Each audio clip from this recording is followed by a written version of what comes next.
Assalamualaikum warahmatullahi wabarakatuh. Perkenalkan, nama saya Arsi Manggali Arya Putra, NIM 2019-356. Saya di sini akan menjelaskan tentang pencurian yang tercantum pada pasal 362 yang menyebutkan barang siapa mengambil barang sesuatu yang seluruhnya atau sebagian kepunyaan orang lain dengan maksud untuk memiliki secara melawan hukum diancam karena pencurian dengan pidana penjara paling lama 5 tahun atau pidana denda paling banyak Rp900. Dalam pasal 362 ini ada beberapa unsur, yaitu unsur objektif dan subjektif. Yang pertama yaitu unsur objektif, yaitu meliputi mengambil suatu barang yang seluruhnya atau sebagian milik orang lain. Pada unsur subjektifnya yaitu meliputi dengan maksud untuk memiliki barang atau benda tersebut untuk dirinya sendiri dan secara melawan hukum. Pada yang dimiliki baik seluruhnya atau sebagian oleh orang yang mengambil barang itu hakikatnya belum menjadi pemilik, dan barang yang diambil tetapi baru menguasai barang tersebut, yaitu bahwa orang tersebut bertindak seolah-olah sebagai pemilik barang tersebut. Istilah menguasai adalah oleh karena orang yang mengambil atau mencuri suatu barang atau benda itu belum tentu dengan maksud untuk dimiliki bagi dirinya sendiri. Dalam istilah ini itu kenapa dalam penulis ini mengerucutkan memiliki itu lebih ke menguasai? Karena dalam istilah mengambil atau mencuri itu belum tentu untuk dirinya sendiri gitu loh. Pencuri itu belum tentu mencuri barang untuk dirinya sendiri. Makanya unsur kata memiliki para sarjana itu lebih menjurus kepada kata menguasai. Yang selanjutnya ada secara melawan hukum. Unsur melawan hukum dalam tindak pidana pencurian ini erat berkaitan dengan unsur menguasai untuk dirinya sendiri. Secara umum, para sarjana menyetujui pendapat bahwa esensi melawan hukum adalah bertentangan dengan hukum baik dalam arti objektif maupun hukum dalam arti subjektif, dan baik hukum tertulis maupun hukum tidak tertulis. Dalam Ares HR 6 Januari 1905 menyatakan, melawan hukum harus ditafsirkan sebagai suatu sikap yang bertentangan dengan kewajiban hukum si pelaku atau melanggar hak orang lain. Dalam unsur melawan hukum itu, kenapa ada unsur melawan hukum? Dalam pencurian itu dalam pencurian itu kan mengambil barang atau mengambil hak orang lain. Nah, kan dalam unsur melawan hukum ini harus terpenuhi ketika untuk menguasai dirinya sendiri. Hak orang lain diambil dengan cara paksa atau dengan cara paksa untuk dirinya sendiri. Terus selanjutnya ada pencurian dengan pemberatan yang diatur oleh pasal 363 KUHP. Dalam pencurian pasal 363 ini dirumuskan sebagai berikut, yaitu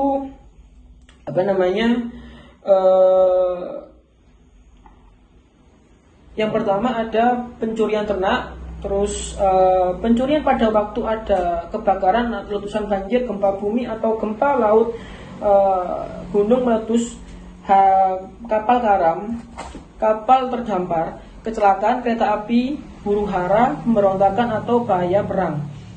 Terus yang ketiga adalah pencurian di waktu malam dalam sebuah rumah atau pekarangan tertutup yang ada rumahnya yang dilakukan oleh orang yang ada di situ tidak diketahui atau tidak dikehendaki oleh yang berhak.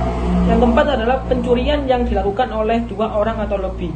Yang kelima, pencurian yang untuk maksud ke tempat melakukan kejahatan atau untuk sampai pada barang yang diambil dilakukan dengan merusak, memotong atau memanjat, atau dengan memakai anak kunci palsu, perintah palsu, dan bagian jabatan palsu.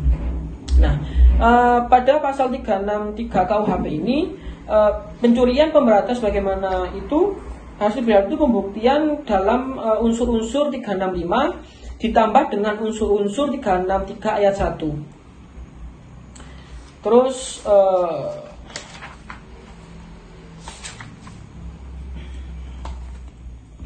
selanjutnya adalah pencurian dengan pemberatan yang diatur dalam pasal 365 KUHP.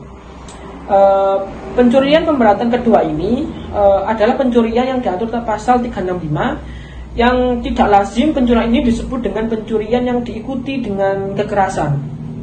Nah, unsur-unsur 365 ayat 1 KUHP itu ada pencurian didahului atau disertai atau diikuti kekerasan atau ancaman kekerasan terhadap orang, yang selanjutnya dilakukan dengan maksud untuk mempersiapkan atau mempermudahkan atau dalam hal tertangkap tangan untuk memungkinkan melarikan diri bagi dirinya atau peserta lain untuk menjamin tetap dikuasai barang yang dicari.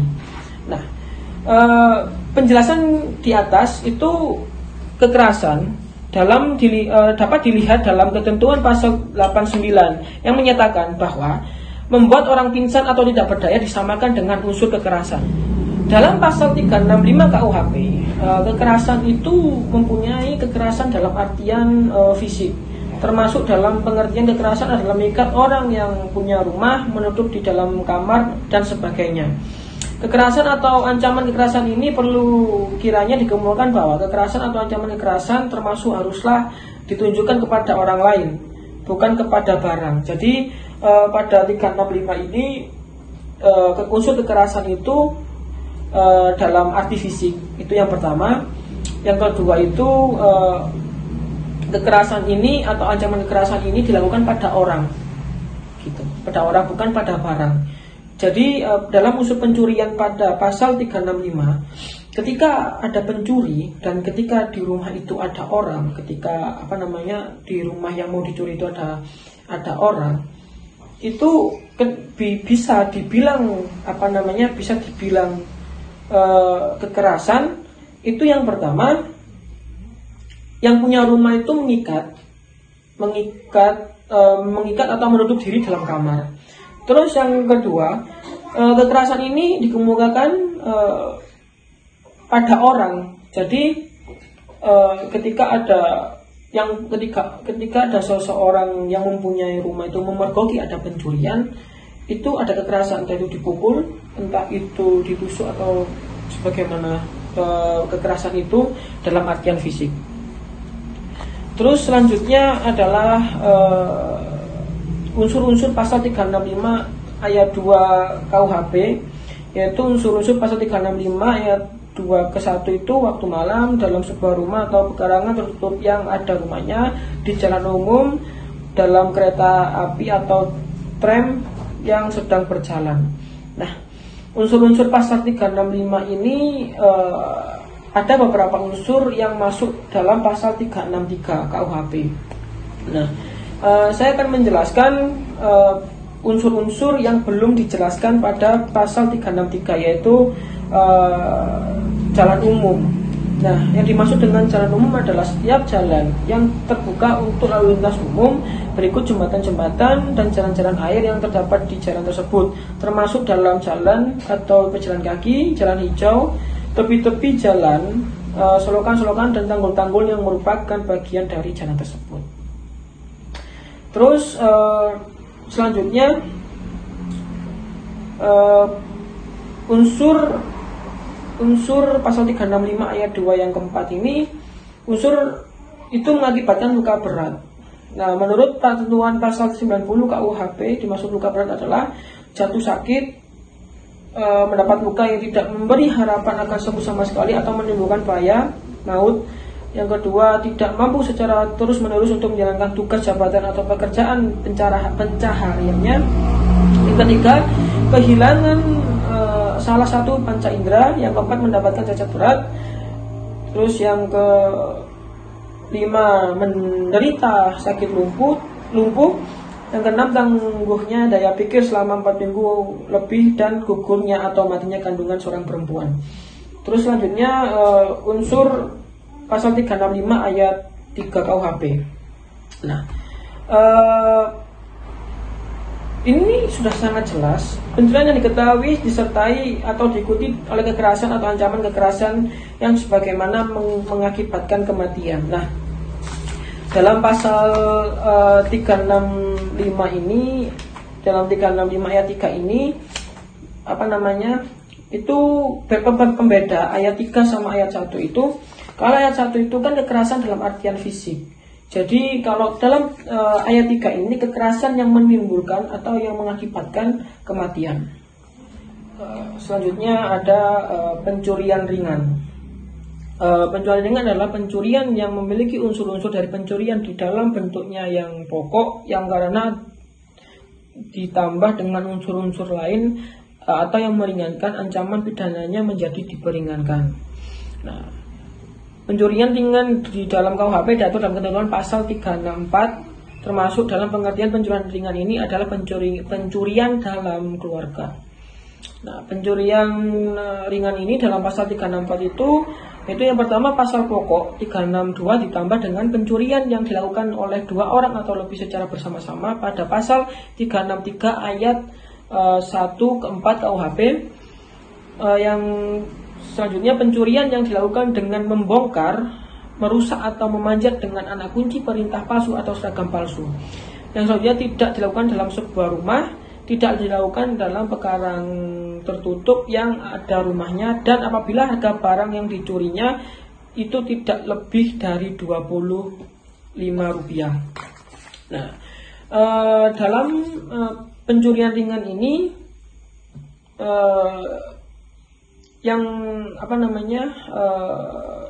dalam pencurian ringan ini pasal 362 itu ditambah dengan unsur-unsur yang saya sebutkan tadi. Terus selanjutnya adalah pencurian keluarga. Nah, pencurian keluarga ini diatur dalam ketentuan pasal 367 KUHP yang merupakan pencurian di kalangan keluarga. Artinya baik pelaku maupun korbannya masih dalam satu keluarga. Pasal 367 akan terjadi apabila seorang suami atau istri melakukan sendiri atau membantu orang lain pencurian terhadap harta benda istri atau suaminya. Berdasarkan ketentuan pasal 367 ayat 1, apabila suami istri tersebut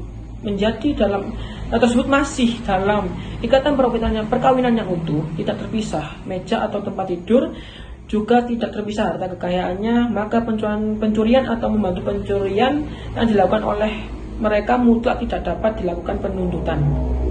Nah, pertimbangan pada pasal 367 ayat 1 ini adalah dasarkan atas alasan asusila. Nah, sangat tidak mungkin bahwasanya ada suami atau istri itu saling berhadapan di depan pengadilan. Maka dari itu pada pasal 367 ayat 1 itu, kalau misalnya ada suami istri yang melakukan seperti itu, mutlak tidak dapat dilakukan penuntutan. Nah, dalam ketentuan pasal 367 KUHP ayat 2 secara tegas dinyatakan bahwa apabila antara suami atau istri sudah terpisah meja dan ranjang atau terpisah harta kekayaan, maka apabila terjadi pencurian di antara mereka dapat dilakukan penuntutan, sekalipun penuntutan terhadap mereka itu baru dapat dilakukan apabila ada pengaduan dari yang dirugikan. Jadi dalam pasal 367 ayat 2 ini bisa dilakukan penuntutan. Karena apa? Karena dalam suami istri itu sudah pisah ranjang, pisah meja. Tetapi penuntutan itu berjalan ketika salah satu dari antara suami atau istri itu melakukan pengaduan bahwasanya ada pencurian dari pihak tersebut. Nah, selanjutnya ada ketentuan 367 ayat 3 KUHP. Dalam ini itu konsep bilateral yang peran suami berdasarkan hukum adat setempat dilakukan orang lain, maka ketentuan dalam pasal ayat 1 dan ayat 2 pasal 367 juga berlaku baginya. Oke, saya selanjutnya akan menjelaskan tindak pidana pemerasan yang tertuang pada pasal 368 KUHP. Nah, yang dalam pasal 368 KUHP ayat 1, yang pertama yaitu barang siapa dengan maksud untuk menguntungkan diri sendiri atau orang lain secara melawan hukum, memaksa seorang dengan kekerasan atau ancaman kekerasan untuk memberikan barang sesuatu yang seluruhnya atau sebagian adalah kepunyaan orang itu atau orang lain, atau supaya membuat hutang maupun menghapuskan hutang, diancam karena pemerasan dengan pidana penjara paling lama 9 bulan. Dalam ayat 2, ketentuan pasal 365 ayat kedua, ketiga, dan keempat berlaku bagi kejahatan ini. Nah, unsur-unsur dalam pasal 368 ayat 1 yaitu ada unsur objektif yang meliputi memaksa.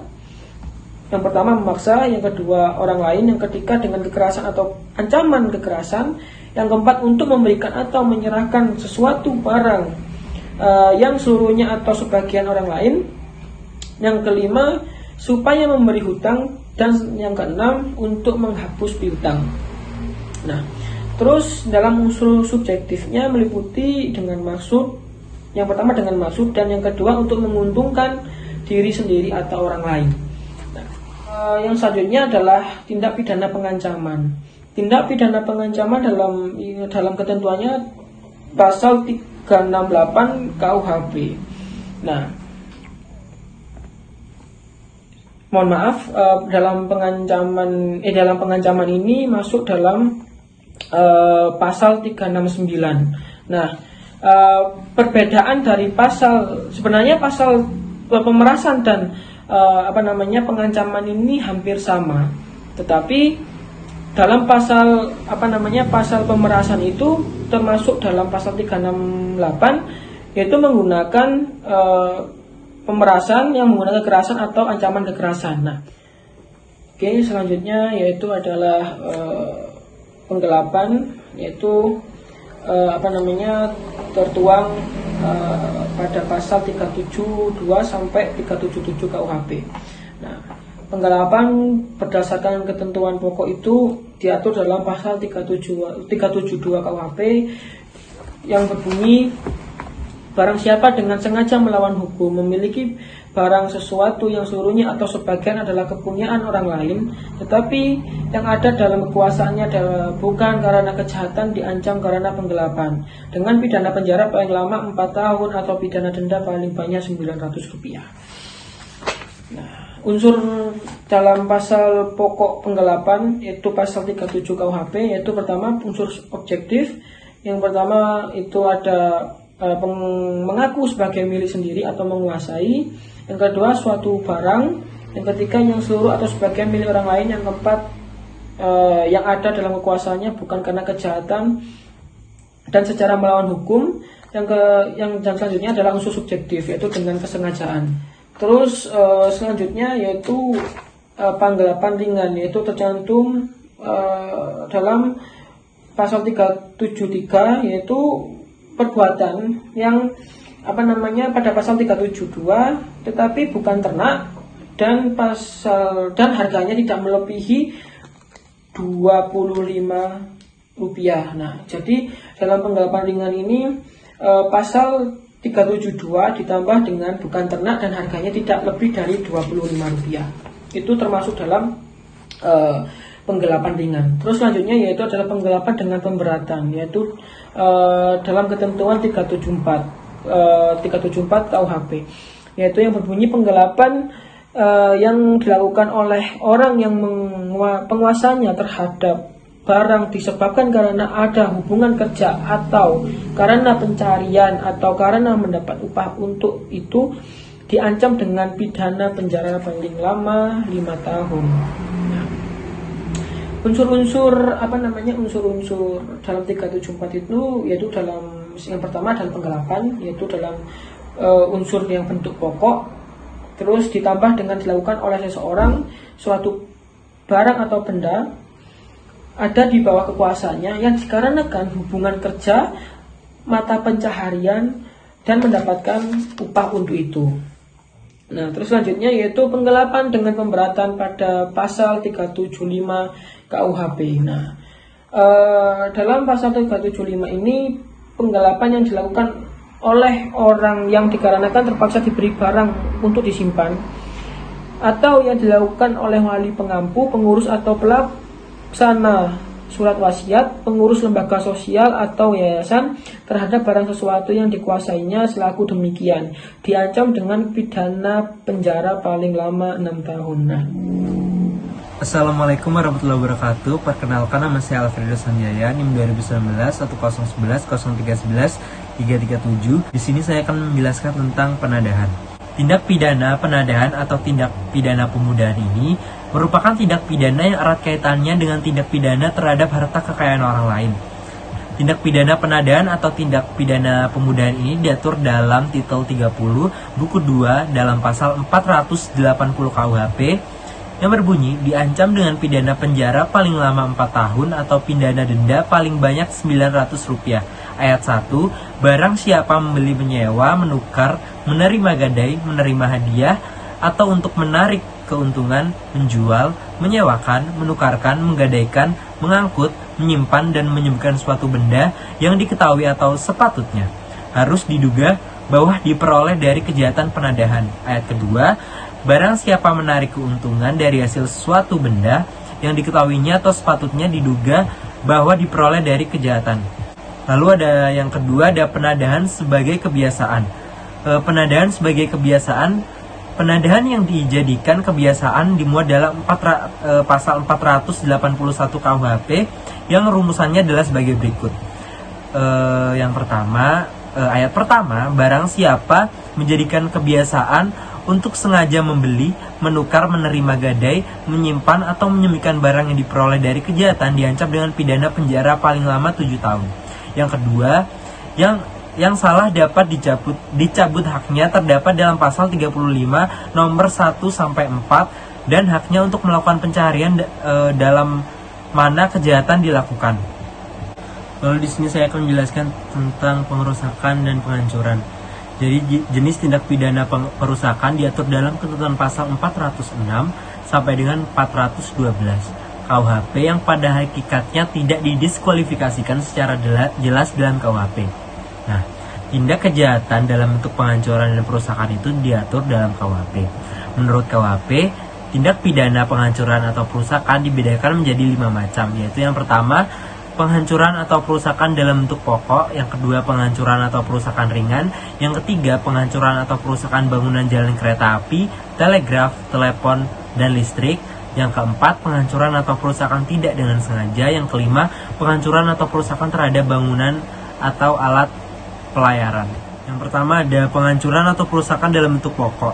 Pasal 406 KUHP ayat 1 ditetapkan bahwa barang siapa dengan sengaja dan dengan melawan hak membinasakan, merusak, membuat hingga tidak dapat dipakai lagi atau menghilangkan sesuatu barang yang sama sekali atau sebagiannya kepunyaan orang lain, dihukum penjara selama-lamanya 2 tahun 8 bulan dan denda sebanyak-banyaknya Rp4.500. Nah, lalu yang kedua ada penghancuran atau perusakan ringan. Jenis tindak pidana ini diatur dalam ketentuan pasal 407 KUHP dengan pengecualian sebagaimana diterangkan dalam pasal 400 KUHP ayat 2 KUHP.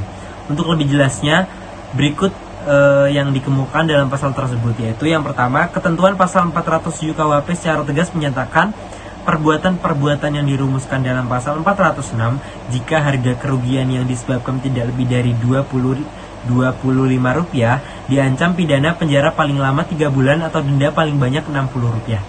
Jika perbuatan yang diterangkan dalam pasal 406 ayat kedua itu dilakukan dengan memasukkan bahan-bahan yang merusakkan nyawa atau kesehatan, atau jika hewan termasuk yang tersebut dalam pasal 101, maka ketentuan ayat pertama tidak berlaku.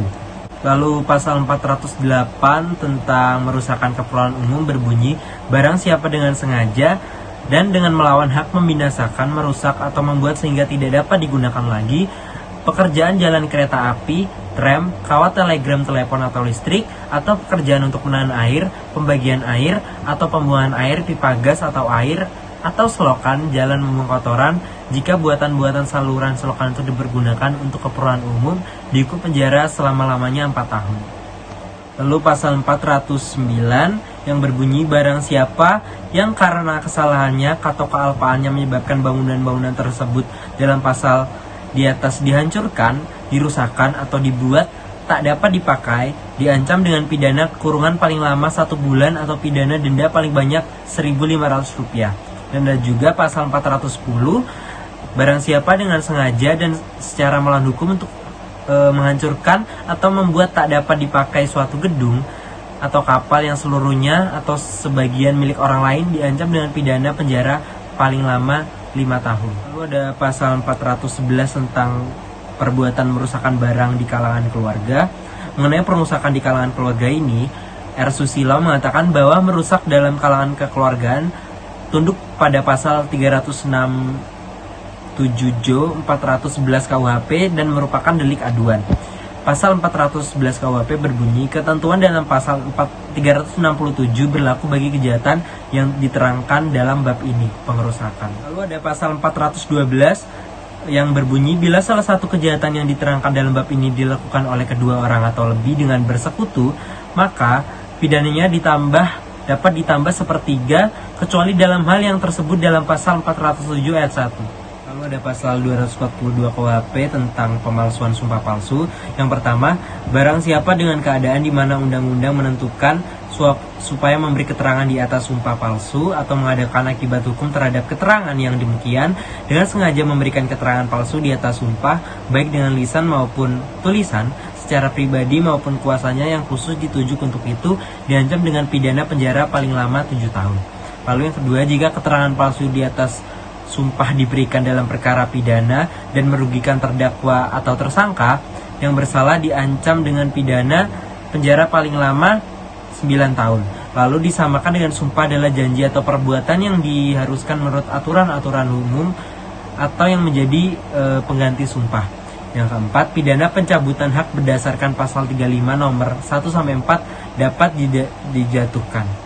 Lalu ada pemalsuan uang. Menurut hukum pidana Indonesia, objek pemalsuan uang meliputi pemalsuan uang logam, uang kertas, negara, dan kertas bank. Dalam pasal 244 yang mengancam dengan hukuman berat, yaitu maksimum 15 tahun penjara, barang siapa membuat secara meniru atau memalsukan uang logam atau uang kertas, negara, atau uang kertas bank dengan tujuan untuk mengedarkannya atau untuk menyuruh mengedarkannya sebagai uang asli dan tidak dipalsukan, hukuman yang diancam menandakan beratnya sifat tindak pidana ini. Hal ini dapat dimengerti karena dengan tindak pidana ini tertipulah masyarakat seluruhnya. Tidak hanya beberapa orang saja. Tindak pidana uang palsu membentuk 2 macam perbuatan, yaitu membikin secara meniru dan memalsukan. Nah, di samping pembuatan uang palsu dan pemalsuan uang, pasal 245 mengancam dengan hukuman yang sama bagi pelaku yang mengedarkan uang palsu. Berdasarkan unsur kesengajaan bahwa pelaku harus tahu bahwa barang-barang tersebut adalah uang palsu. Selain itu, tidak perlu mengetahui bahwa berhubungan dengan barang-barang itu telah dilakukan tindak pidana pembuatan uang palsu atau memalsukan uang asli.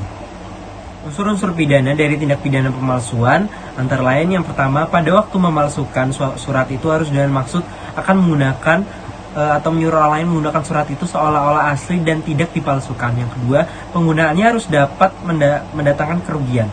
Kata dapat maksudnya tidak perlu kerugian itu betul-betul ada, baru kemungkinan saja akan adanya kerugian itu sudah cukup. Yang ketiga, yang dihukum menurut pasal ini tidak saja yang memalsukan, tapi juga sengaja menggunakan surat palsu. Sengaja maksudnya bahwa orang yang menggunakan itu harus mengetahui benar-benar bahwa surat yang ia gunakan itu palsu. Jika ia tidak tahu akan hal itu, ia tidak dapat dihukum. Sudah dianggap mempergunakan, misalnya menyerahkan surat itu kepada orang lain yang harus mempergunakan lebih lanjut atau menyerahkan surat itu di tempat di mana surat tersebut harus dibutuhkan. Yang keempat, dalam hal menggunakan surat palsu, harus pula dibuktikan bahwa orang itu bertindak seolah-olah surat itu asli dan tidak dipalsukan. Demikian pula perbuatan itu harus dapat mendatangkan kerugian. Sekian dari saya. Wassalamualaikum warahmatullahi wabarakatuh.